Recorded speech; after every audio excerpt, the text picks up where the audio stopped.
Salam, hormatly, gyzykly kanalyň agzalary we mehmanlary. Gowmasyňyz.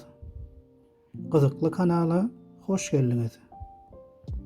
Hemişeki bolşýaly, bugün hem men siziň bilen görän gyzykly we peýdaly maglumatlary paýlaşaryn. Şuňky mowzumyza geçmezden öň men sizden şu kanala agza bolup like basmaňyzy we bolsa bir sany tesbir ýazmaňyzy uly haýyş edip soraýaryn. Onu näme? Kanala agza bolup like basan bolsaňyz we şu videony tomaşa edip bolandan soň tesbir ýazmaňa taýýar bolsaňyz, geliňizni şu günkü günüň videosyna başlaýyn. Bugünkü videomuz sportun geň görnüşleri hakynda bolar. Dünýäde sportun bir näçe görnüşleri bardyr we olar muştaklary tarapyndan uly höwes bilen tomaşa edilýändir. Adatçy bolşýaly, sport diline akla gelen zat futbol, basketbol, boks, yeňil we agyr atletika we şuna benzeşlerdir. Ýöne bugün men size sportun täsin görnüşleri hakynda aýdyp bererim. Geliň onu başlaýyn.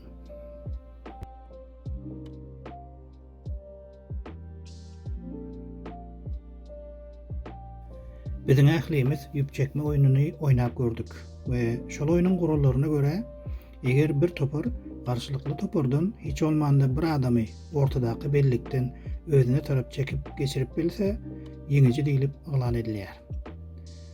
Bu gyzykly täsin sport hem edil şonuň ýaly ýöne suwuň içinde we gämede geçirilýär.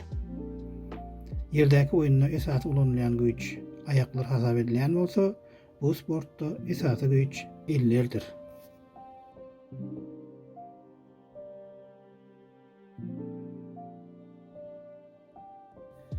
İkinci gyzykly täsin oýun hem düýgüşli çapyşykdyr. Ol hem edil at çapyşyk ýaly, emma atyň ýerine düýgüşler ulanylýar. Eger biz düýgüşüň sagatda ortaça 60-70 km tezlik bilen ylgap bilýändigini nazarda tutsak, onu bu oýunyň beýleki tezlik oýunlary ýaly gyzykly bolýandygyny anyk bileriz. Şu taýda ýene-de bir belläp geçilmesi gerek bolan zat hem düýgüşler ören hoply guşlardyr we olar ayagy bilen depen wagtyndaky güýji 150 kg-a ýakyndyr. Ondan başga da olar çünkü bilen adamyň bedenine agyr şikes ýetirip bilýär. Şol sebäpli haýwanat bagynda düýgüşlere ýakynlaşmak hoply diýilen ýürüýte düýdürüş asylga durandyr.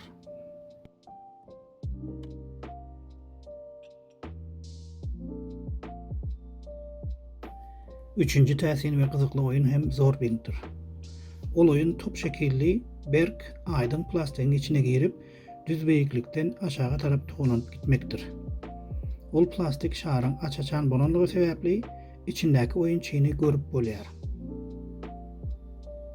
Zorbing şu wagt futbol oýunyna hem täsirini ýetirdi we şol sebäpli de açaçan şarly höwesçiň futbol oýuny hem oýnalýar.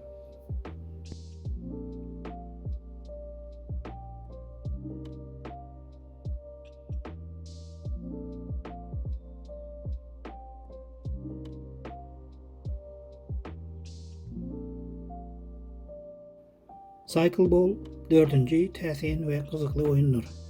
Ol oýun adyndan belli bolşýaly velosipedli futbol oýunydyr. Oýunyň futboldan tapawdy hem topu ayak bilen depmek gadagan we diňe velosipediň tyry bilen depmeli ýa-da itip goýbermeli.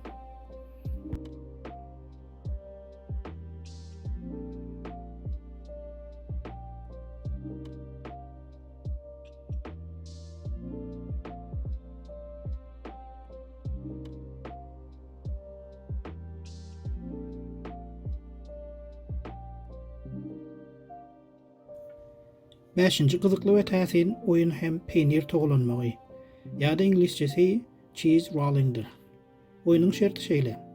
Ýaklaşyk 200 metr beýiklikden uly bir togulak peýniri aşağı dogry depeden aşağı dogry togulap goýberýärler. We bir topar adam onuň ýerinden ylgap gider. We kim şol peýniri köp ýetse, şol hem ýeňici hasap edilýär. Dogrusyny aýtmak gerek bolsa, Oyun gyzykly welin ýöne hoply. Sebäbi bir topar adam ýokurdan aşağı bat bilen alyp gelýär we kimiň nerede durjagy belli däl.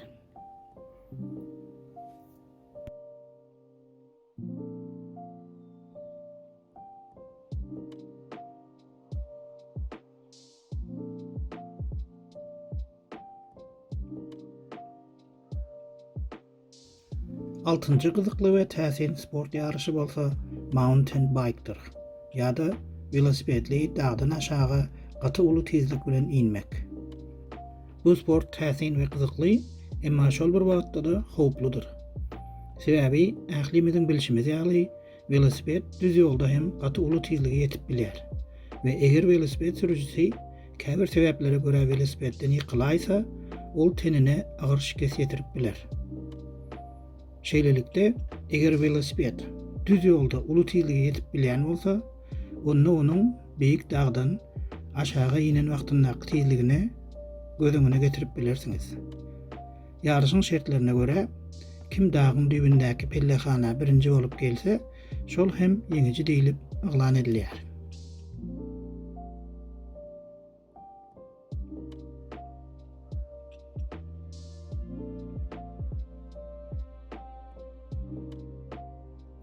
Yedinci täsin we gyzykly ýarış hem gulak çekmekdir.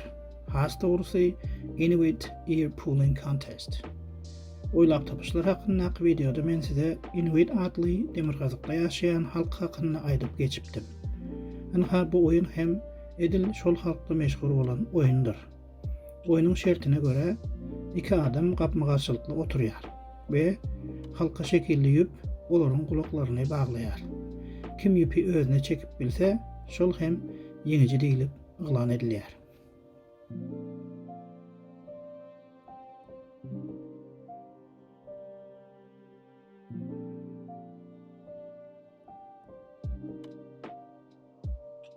Sekizinci täsin we gyzykly sport ýarşy hem diz bökmesidir, ýa-da kneel jump.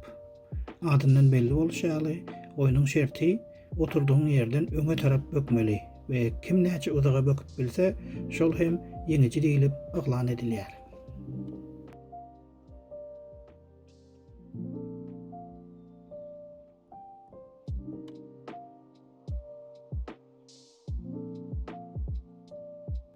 Dokuzuncu täsin we gyzykly sport ýarşy hem jüp ayak bilen ýokarda asylgy duran zady depmek. Ýa-da ingilisçe ady 2-foot high kick ady bilen meşhur bolan bu sport ýarşynda ýeňiji bolmak üçin has beýik asylgy duran zady depmek. Ayak degse hasap, aşağı indirmäge gerek ýok.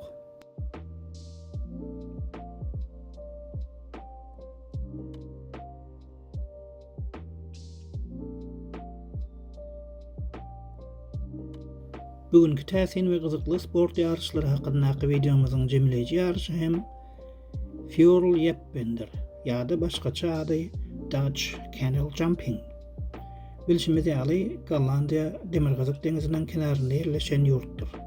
Ol ýurdun deňizden başga da birnäçe derýalary bardyr we ol derýalaryň köpüsiniň giňligi biziň Amy derýamyz ýaly uly däldir. We şol sebäpli de irki döwürlerde ol ýerde ýaşaýan owa adamlary uzakdaky köpräçenli ýöremegiň ýerine eline bir uzyn taýak alyp, şonuň kömegi bilen kanalyň garşy kenaryna böküp geçipdirler. We bu usul soňa waka Gollandiýada uly sporta öwrülipdir. We her ýyl Gollandiýada uly taýagyň kömegi bilen garşy kenara geçmek ýarşy geçirilýär. Gollandça ady Fjordl Jeppender.